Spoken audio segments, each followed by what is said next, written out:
What if the key to winning every negotiation wasn't about talking more, but listening better? This week, we're diving into a game-changing strategy used by top FBI negotiators, tactical empathy. Developed by Chris Voss, this powerful skill helps you influence decisions without pressure, lead with confidence and authority, and turn conflicts into opportunities.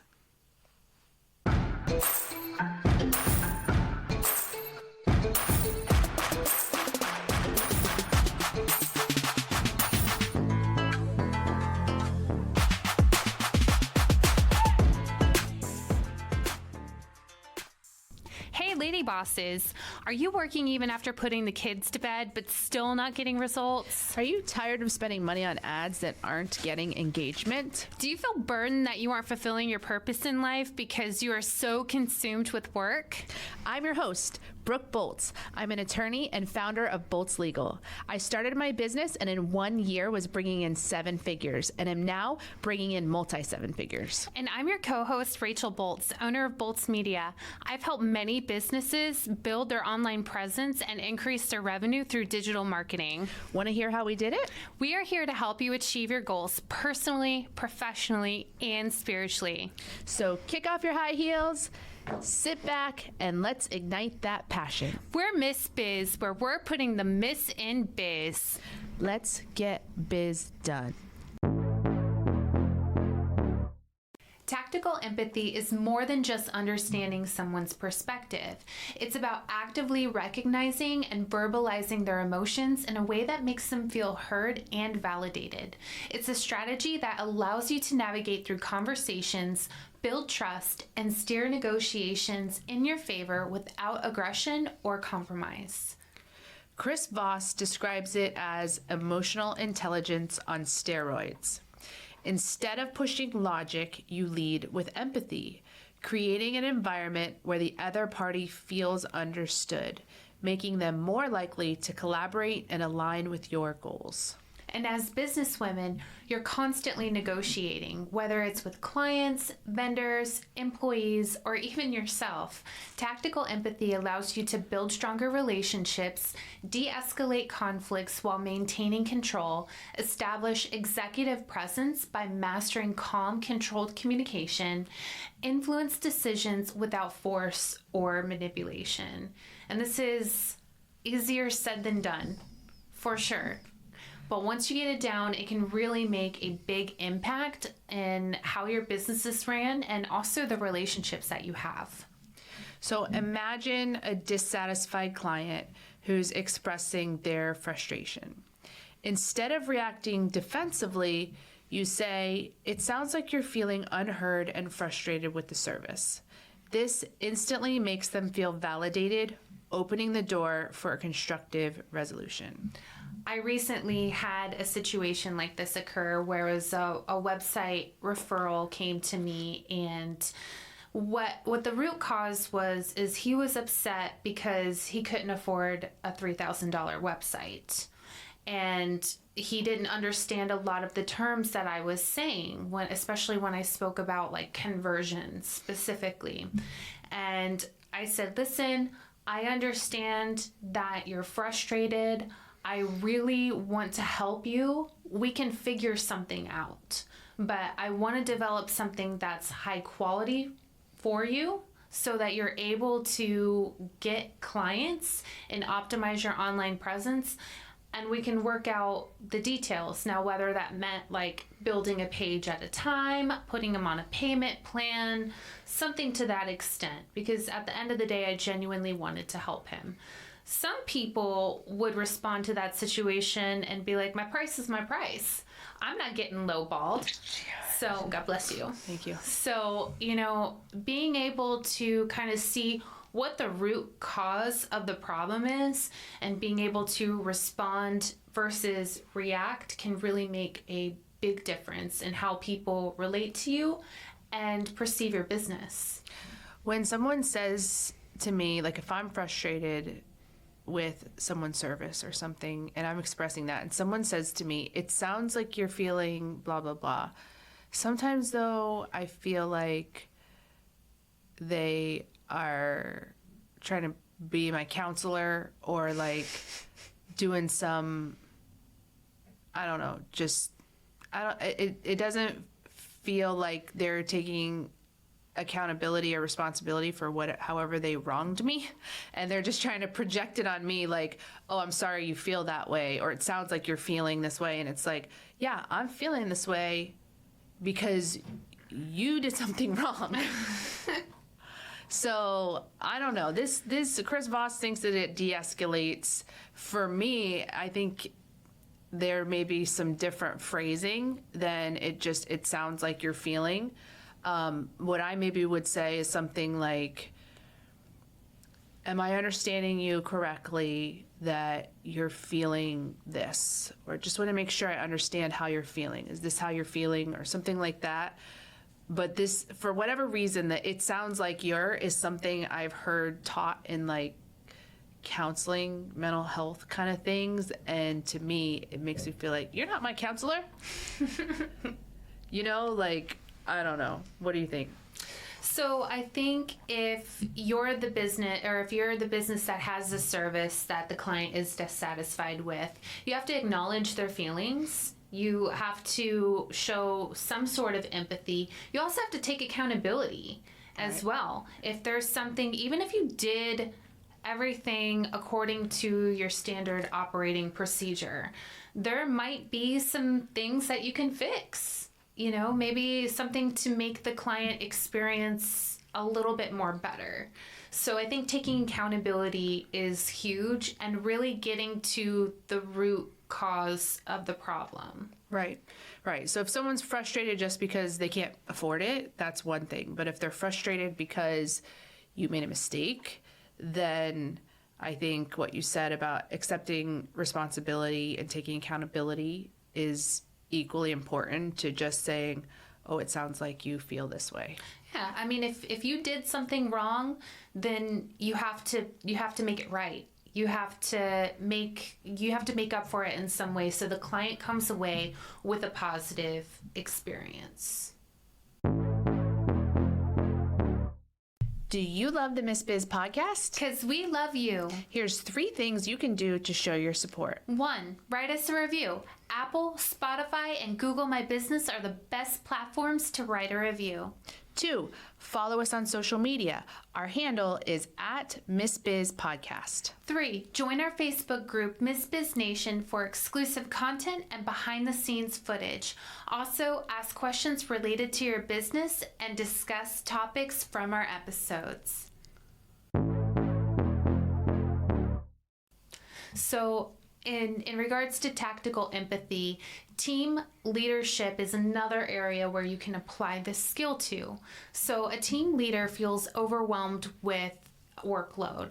So instead of saying we all have a lot to do, you can try to say, it looks like you're feeling stretched thin right now. This acknowledgement builds trust and fosters a solution-oriented conversation. How do you feel about this one? The same way. That it looks like, just that it looks like in the beginning of it, just that phrase is what I think triggers me. I would rather, if I had a team member who was feeling overwhelmed, I would just change it just a little bit to say, it seems like, even like it seems like, or you seem to be stretched thin right now. Or I may even ask it as a question, are you feeling stretched thin right now? Something like that. But for whatever reason, this phrasing to me just feels like disingenuous, or trying to use some voodoo. Well, I love that you rephrased it as a question. You know, letting them say and express how they're feeling, and yes, that is the issue. I think that that is a much better way to approach it, even more so than saying, I understand you're feeling stretched thin right now, because some people may even misinterpret that and be like, you don't understand what I got going on right now. So I like the point that you brought about asking versus assuming. So when you're negotiating a deal, you might say, it seems like you're concerned about the pricing structure. By labeling their concern, you show understanding and create space for discussion. Yeah. So, I mean, I think saying like, especially if it's evident, I understand that you're frustrated. Like the guy I was talking to, it was very evident that he was not happy. But, I acknowledged his feelings and I tried to come to the table with a solution. And regardless of how unhappy or, agitated he was, I really, and still do, want to help him. And I'm willing to work with him and show him that we can make this work. As we're talking about this, it's bringing to mind the unblinded training that we've had too, because this is part of it is validating people's emotions, but the way that they train to do it in unblinded is a little different. Rather than just acknowledging and labeling what they're feeling, you turn it into almost a compliment.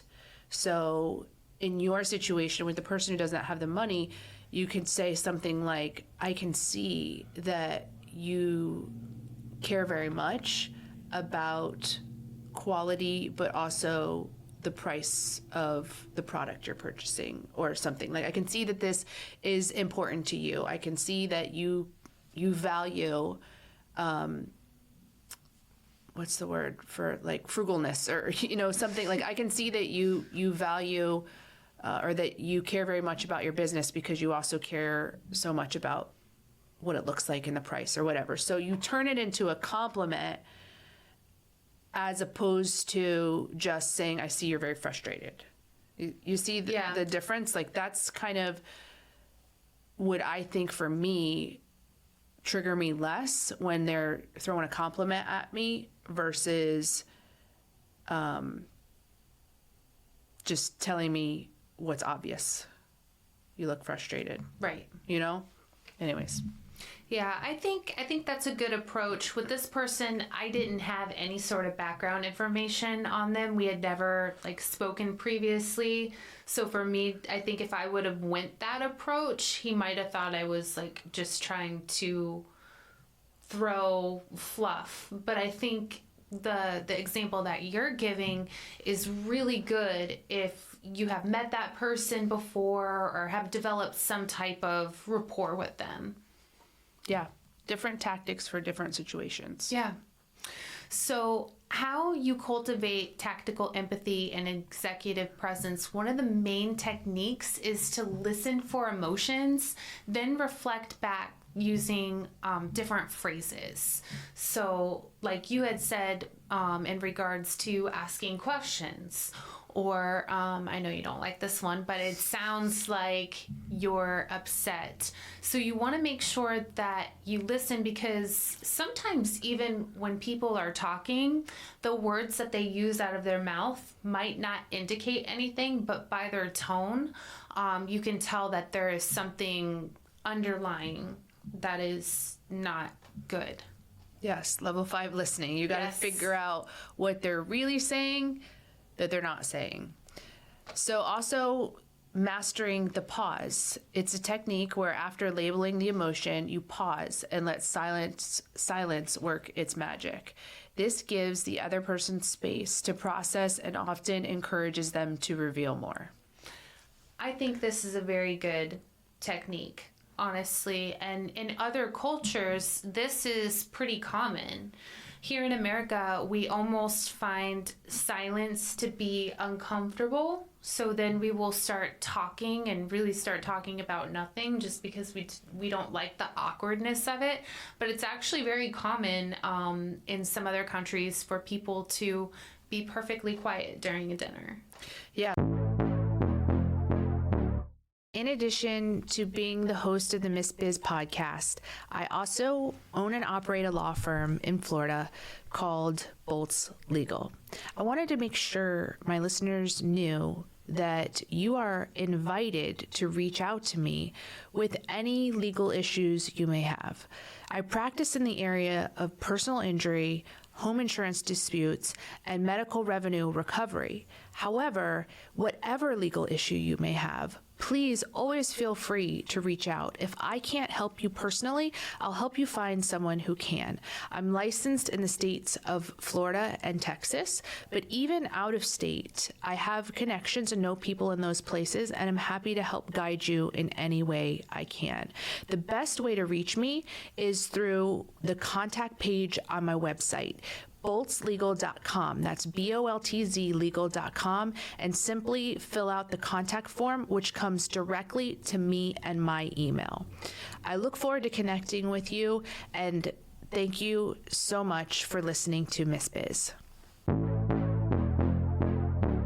So what this would look like is, it seems like you're really frustrated, and then you just pause, and then that's going to usually lead to the other person saying, well, yeah, I am frustrated, and here's why. And you can get to a deeper understanding of what their frustration is so you can deal with it.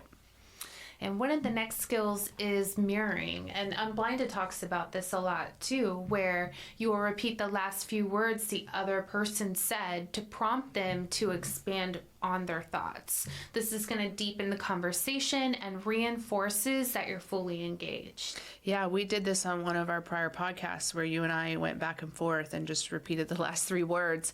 And I've shared before too that in a deposition, there was an attorney who was applying this technique, and it was incredibly effective at getting my clients to overshare on things that they weren't planning on sharing. For example, my client would say, I don't remember, and the attorney would go, you don't remember? And then all of a sudden, my client would just start remembering a whole bunch of stuff that they just said they didn't remember. And so now, I'll tell you what, after that, every preparation meeting that I do with clients, I say, if they tell you, I don't remember, then you go, nope, I don't remember. And nothing else comes out of your mouth, because they just would be like, well, you know, I don't really remember, but it could have been this or it could have been that. And it's like, zip it. Zip it. If you don't remember, you don't remember. So this tactic really works when you're trying to dig deeper with someone. And I think it shows people too that you're listening when you can kind of expand upon the last things that they were saying and trying to get them to open up more about it. I think it just shows that you're listening and you care. It's also a good tactic if you were like zoning out and weren't really paying attention to everything they said, but you just catch the last three words. You can ask them as a question, and then you're off the hook. Maybe. Maybe. So the next technique is to ask calibrated questions. So asking open-ended how or what questions that guide the conversation without making the other person feel defensive. So one example would be, how can we work together to solve this? Or what could we do to make this solution more valuable for you? I like that because it is putting them in the driver's seat to make them feel like you really want to resolve things. I feel like a lot of times if you ask this question, they really don't even want that much. Mm-hmm. It's sometimes they're just venting and expressing their frustration, but there's really not even anything they want you to do.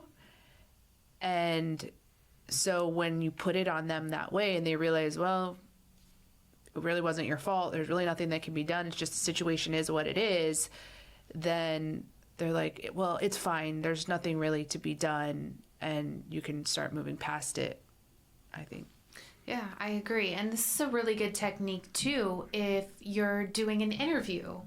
By asking these open-ended questions, you allow the interviewee to give a more in-depth response versus if you're only asking yes or no response type questions, that's pretty much you're limiting the amount of response that you can get. But if you ask open-ended, they can expand upon it and you can learn a lot more about where their head and their heart is. Right. So empathy-driven storytelling. This is a technique where you share a brief, relevant personal story that shows you understand the other person's perspective. And this helps to build rapport and trust by humanizing the conversation. Yeah. Storytelling, personal stories, this is the key to influence, is sharing about yourself in ways that are genuine, but also allow the person to infer the quality of your character. So whether you're on stage giving a presentation, whether you're one-on-one with someone, you have to always intersperse stories about yourself that are relevant to the topic. You don't just, let me tell you about the time that I won the championship in high school. If it's not relevant to where you are in the conversation, then it's not the right story. But mastering how to intersperse stories into the conversation that are relevant to the conversation, but also show who you are and what's unique and valuable about you, is the key to negotiations or sales or any type of influence. Absolutely. The next is nonverbal cue awareness. This is very, very important. Body language, we pulled the statistics one time. I think it was like 80% of language is body language or something ridiculous like that. So be mindful of that body language, your facial expressions, and your tone. Reflect these observations by acknowledging them verbally. You can say, I can see this is really important to you. Or, you could also ask them questions like you had mentioned before, like, are you upset right now? Are you okay? You know we're all about that case, no trouble. All about that case, no trouble. All about that case, no trouble. All about that case. At Volts Legal, we are all about your case. Text or call to schedule a free consultation for all your legal needs. VoltsLegal.com.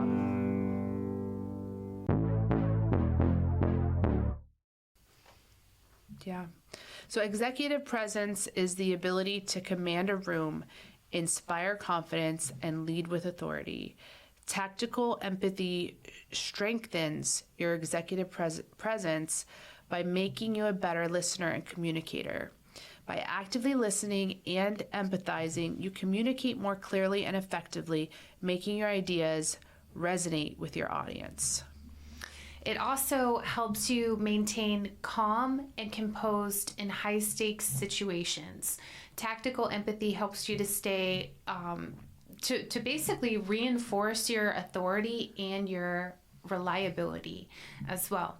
I like to think about it like in those situations where like your kids are really like driving you insane and you have a choice. Like you can either scream and get upset, which we all do sometimes, or you can take a deep breath and try to figure out, okay, why is this happening? Why is she responding that way? And really get to the root of the problem. This actually was something that came to light for me when I was reading the Bible earlier this week. I'm reading in the Old Testament, like Numbers, and they were talking about how this was actually interesting. I don't know if you know this, but some of those passages in the Bible where it's just taking a census of all these names. He begat him, who begat him, who begat him. I was going to say Numbers is not an easy read. Yeah, well, there's a lot of that. But what I learned is that, and I learned this from the Bible Recap, which I've talked about before, but it's a great Bible study. Bible Recap said that the reason that they have that in Numbers is because they needed to make sure that all of the prior Israelites who had come out of Egypt were dead and gone, because God had said, none of them were going to get to go in the promised land. And so one of the reasons that they did that census was to make sure that everybody was gone so that they could move forward with going into the promised land. So, but it reminded me, just when you're talking about parenting, like kind of how God treated the Israelites and how he treats us is a guide to how we should be parenting, because he had that consequence. Like when they worshiped other gods, when they were not faithful to him, the consequence was you don't get to go to the promised land. Not even Moses. Like nobody got to go to the promised land except for Joshua, Caleb? I forget. It's one of those things I know, but not thinking of right. I think it was Joshua. Anyways, so they had to make sure that, so God gives us the consequence of our decision, but at the same time, as you're reading, he's also talking about how much he loves the Israelites and how they are his chosen people and how they are so special. And it's just like this dichotomy of how he's disciplining them while at the same time loving them, and how that is just like the perfect parenting balance that we should try to model after. And so going back to tactical empathy, I like how Chris Voss is saying, look, you have empathy, but you're also not a pushover. You have this strong leadership presence coupled with empathizing with other people. That is the right balance. It reminds me of Threads of Wisdom book, the Trailblazers edition, written by Caroline Mendez, one of our Miss Biz coaches. She titled my chapter, there's an interview of me in the book, she titled it Benevolent Badass. And I love that. And it's because to me, it symbolizes that balance of being benevolent and generous and kind and loving, but also being strong and a leader. And so that's what we aim to do, but a lot of us lean too far on one side or the other. It can be hard to find that balance for sure. And it's definitely a skill that you have to continuously work on. I mean, some people have it more so than others, but we're all born of the flesh. So we're all going to have different temptations and different things that, you know, come up and bother us. Maybe we didn't sleep well the night before, so we may not respond to a situation the way that we typically would. But it's really important to try to position yourself as that leader and that figure that people will respect. So positioning yourself as a thought leader, one of the major benefits are if you demonstrate understanding before pushing your agenda, you understand yourself as a leader who values collaboration and insight over brute force. And, you know, Sean Callaghy is so good at this. He's the master. Yeah. And Fernando too. Yes. 100%. Yes. So using calibrated questions for strategic conversations is also important. Thoughtfully asking questions not only shows that you care about the other person's perspective, but also subtly guides the discussion in a productive direction. Also, displaying authentic vulnerability. I think that a lot of people think that if they show vulnerability, it's a sign of weakness. But really, when you can show vulnerability to other people, it makes you more relatable, and it actually enhances your executive presence by showing that you lead with both strength and empathy. Also, reinforcing positive emotions.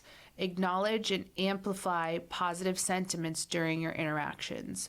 This creates an atmosphere of mutual respect and optimism, further solidifying your leadership image.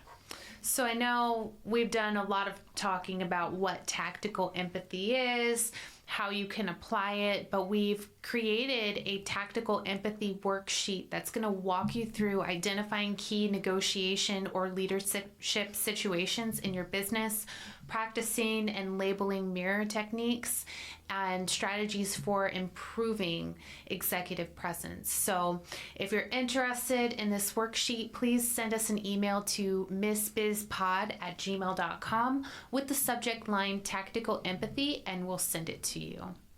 Tactical empathy isn't about being soft. It's about being smart. It's how you influence, lead, and succeed in business without compromising your values.